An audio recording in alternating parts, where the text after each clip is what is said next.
Okay, सो हमारा जो यहाँ पे अदर जो क्लासिफिकेशंस रह गए हमारे एंटी कैंसर ड्रग्स के, उसमें से जो 5वें नंबर की जो क्लासिफिकेशन है वो है हमारी टोपो आइसोमेरेज 2 इनिबिटर्स। ये बेसिकली वो कैटेगरी के ड्रग्स हैं जो कि टोपो आइसोमेरेज को इनिबिट करते हैं।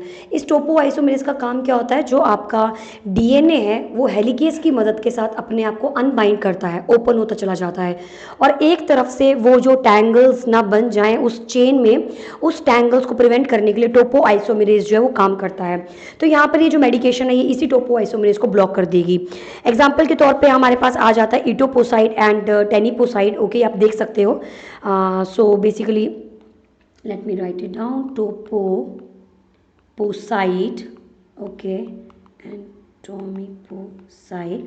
सो बेसिकली ड्रग्स रहते हैं हमारे पास, और इनका बेसिकली काम क्या है, टोपो आइसोमरेज 2 को क्या करना, इनिबिट करना। इनिबिट करने से क्या होगा, बेसिकली आप देख सकते हो बिकॉज ऑफ इनिबिशन ये प्रिवेंट करते हैं कि जो है, जो पेशेंट का जो डीएनए का जो स्टैंड है वो सब्सिक्वेंट रिलीजिंग ना हो सके, वो बन ही ना पाए वहाँ पे, जिसकी मदद से जो वो सेल डेथ हो जाता है उस स्ट्रक्चर का, उस डीएनए का। और यही हमें चाहिए बिकॉज वी वांट कि कैंसर आगे फॉरवर्ड ना हो, कैंसर सेल डिवाइड ना करे, उनका डीएनए मटेरियल रेप्लिकेट ना हो। उसको प्रिवेंट करने के लिए हमने टोपो आइसोमेरेज को ब्लॉक कर रखा है, ताकि वो जो डी टैंगल का जो फीचर था वो ना रहे, टैंगल ही रहे और डीएनए रेप्लिकेट ना कर पाए, उनकी डेथ हो जाए। IV ओरली ने दिया जाता है। एंड सो आप देख सकते हो, इसमें दोबारा से मैं एक्सप्लेन कर रही हूँ। This is the DNA structure and DNA helicase is the enzyme, and particularly ये हेलिकेज क्या करता है, इनको खोलता है, और पीछे जो टोपो आइसोमेरेज है वो इनको बहुत ही अच्छे से डी टैंगल करके रखता है, और सुपर क्वाइलिंग जो हो रखी होती है उसको, उस सुपर क्वाइलिंग को वो इनिबिट करता है, कम करता है, ताकि आराम से डीएनए रेप्लिकेट हो सके और सेल की ग्रोथ हो सके। लेकिन ये जो ड्रग्स हैं ये क्या करेंगे, टोपो आइसोमेरेज इनिबिट कर देंगे, जिससे सुपर क्वाइलिंग जो है वो आपको नहीं देखने को, और आपको टैंगल जो है वो बहुत ही ज़्यादा देखने को मिलेंगे, जिससे हमारा जो डीएनए वो सेल की डेथ हो जाएगी।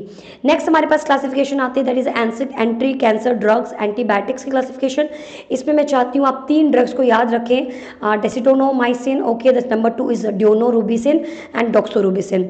जो आपकी बेसिकली यहाँ पे डेसिडोमाइसिन है, ये बेसिकली फंगस से डिराइव की जाती है, जो कि स्ट्रेप्टोमाइसिस स्पीशीज से है।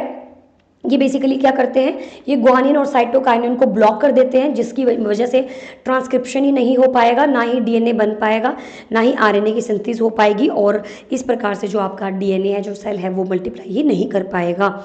एंड इसके एडवर्स इफेक्ट में vomiting, stomatitis and diarrhoea, arrhythmia, alopecia, bone marrow depression, ये सब देखने को मिलता है। डोज की अगर मैं बात करूँ तो 15 mg पर kg IV डेली पेशेंट को 5 दिन के लिए चलता है, देना पड़ता है।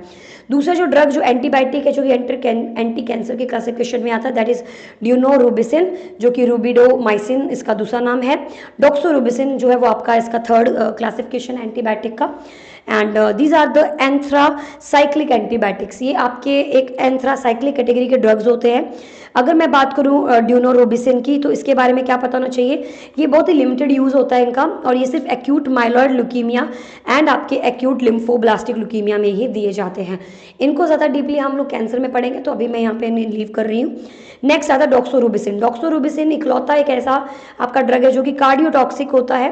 ब्रेस्ट ट्यूमर में, सॉलिड ट्यूमर में, सार्कोमा, न्यूरोब्लास्टोमा में यूज़ किया जाता है। इसका बेसिकली काम वही रहता है, डीएनए और आरएनए की सिंथेसिस को ब्लॉक करना और प्रोड्यूस करना, जो है वो कैंसर को जो है वो ठीक करना। Okay, so these drugs will help to, they will not replicate the DNA, they will not let the DNA to get replicated, जिसकी मदद से हमारा जो कैंसर है वो आगे नहीं बढ़ेगा। एडवर्स इफेक्ट में बहुत इंपॉर्टेंट पॉइंट जो एमसीक्यू बेसिस से आपको पूछा जा सकता है, that is red colour urine and myelosuppression and cardiotoxicity, ECG changes, arrhythmias and your hypotension and congestive heart failure आपको देखने को मिल सकते हैं। और इसी डॉक्सोरुबिसिन की ट्रीटमेंट में आप डेक्स्ट्राजोक्सेन जो है वो आप पेशेंट को दे सकते हैं। लास्ट जो हमारे पास एंटीबायोटिक आता है, that is bleomycin, and this antibiotic is basically obtained from streptomyces verticillus. And indication क्या होती है इसकी, germ cell tumour of testis, drug is accumulated in lungs and skin, और जो मेन जो चीज़ हमें याद रखनी है, that is a side effect, and that is basically pulmonary fibrosis. And guys that's all for the today's video. So हमने इस वक्त तक सारे हमने क्लियर कर लिए हैं।